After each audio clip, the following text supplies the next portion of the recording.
Now, October is Breast Cancer Awareness Month, and there are a lot of lies and deceptions associated with breast cancer. We're going to try to get to the truth. But first of all, we're going to take a step back. We're going to answer the question, what is cancer and why does it spread? What exactly is cancer? So basically, cancer is abnormal growth of cell. And basically, they lose the apoptosis, programmed cell death. They don't die, they become immortal. And your body's immune system usually take care of the abnormal cell in your body. We do all have about 10 to 100,000 abnormal cells every day.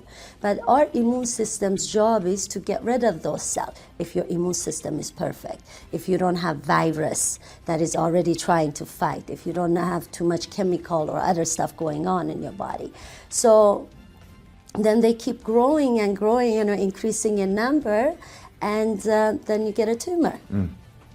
And so the tumor really is a result of a lot of years of things going wrong. Suppression of immune system, exactly. Cancer is a condition where some cells in the body are no longer responding to the signals that tell them when to quit. In other words, most cells that have a purpose for developing, they develop to a certain point and then they stop. Cancer cells keep reproducing, so they keep growing and they can spread to other places. That's what's called a metastasis. So cancer cells have escaped the normal controls for regulation of how big a bunch of cells is supposed to become. Cancer is a process that occurs in our body all the time. So as we are sitting and talking, there are cancer cells that are constantly created in our body. They do not always lead to the development of cancer because our immune system finds them as abnormal cells and eliminates them. And cancer cell is a cell that escaped biological control that is to which all normal cells in our body are subjected. So cancer cells divides indefinitely. And also cancer cells are immortal. They never die because the genetic program that regulates life and death cycle in those cells has been damaged. And cancer cells also have another ability. They are not happy in sitting in one spot in our body.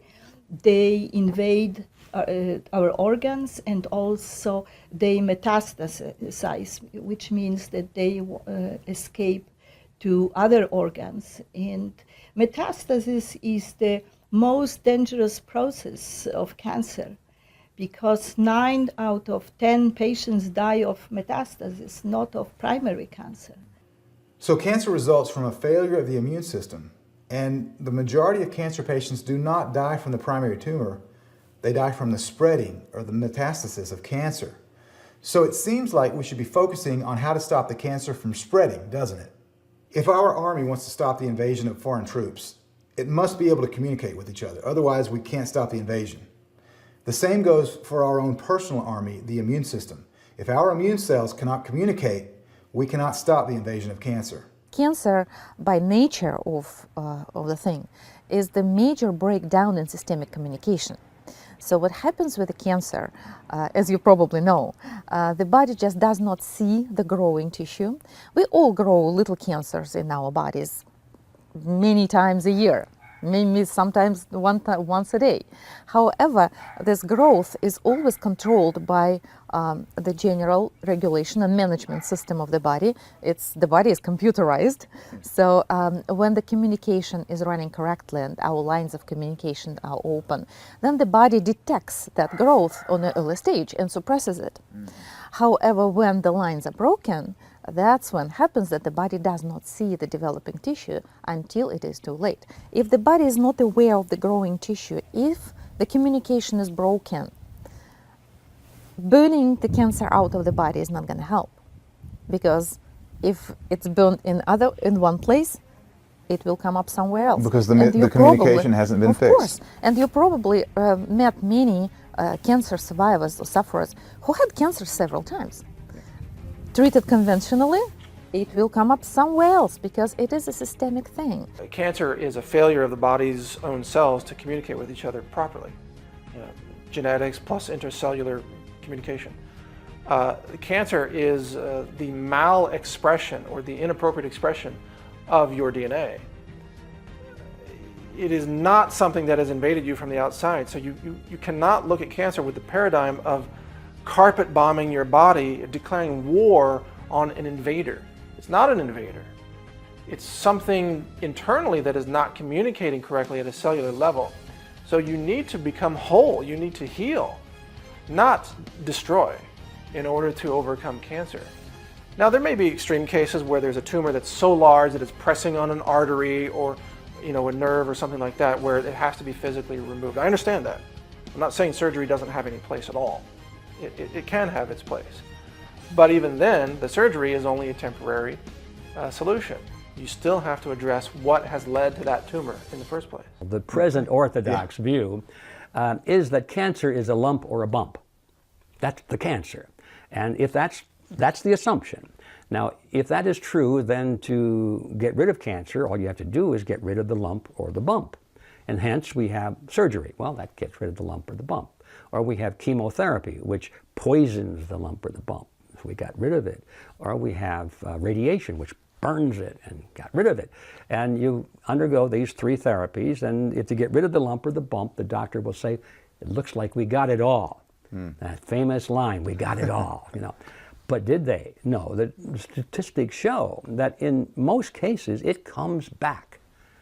They didn't get it all because that was never the cancer in the first place, If you're a farmer and you see all these little black spots on your corn leaves, and you think, well, those are black spots, that's the disease, and you get the scissors out and you cut all the black spots away, Well, you said, we got it all, right? No, you didn't, because that wasn't the disease. What caused those black spots is still present.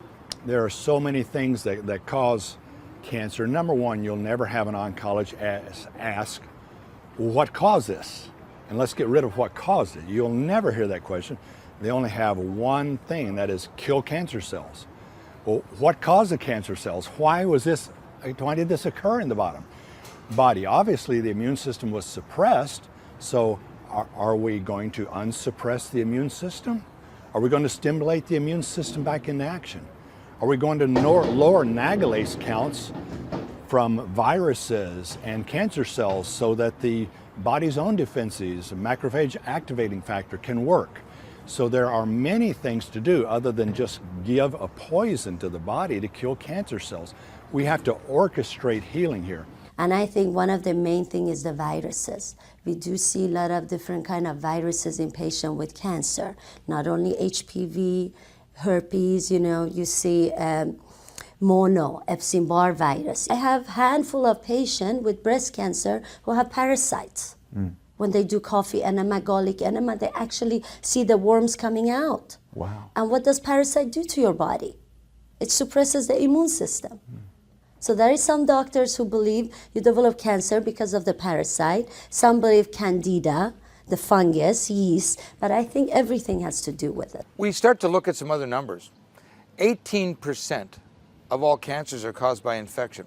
No one talks about that. 18%. 18%. 23% of all cancers are related to obesity. No one ever talks about that because obesity is running amok right now. This year, overweight and obesity in the US alone will hit 75%, with 41% being obese. And they've already doctored the numbers, the body mass index, for declaration of that. Then we look at the other environmental factors, and they lump that into 41% of all cancers are due to environmental factors. So then we're looking at an unknown 18%. And this 18% that we're looking at, it could be genetics small, 5 to 10%. Just other factors, whether it's ambient environmental radiation, non-ionizing, unlikely it's ionizing, but that can all be lumped in there into these same factors. Is there a link between obesity and cancer? Well, I think it goes... You mentioned the insulin resistance. I think it goes back to insulin resistance. There are some studies that show a correlation. The correlation, of course, is not causation. But so the central roles of whatever contributes to obesity most likely contributes to other diseases. And it could be all the other chronic degenerative diseases like heart disease and Alzheimer's and diabetes.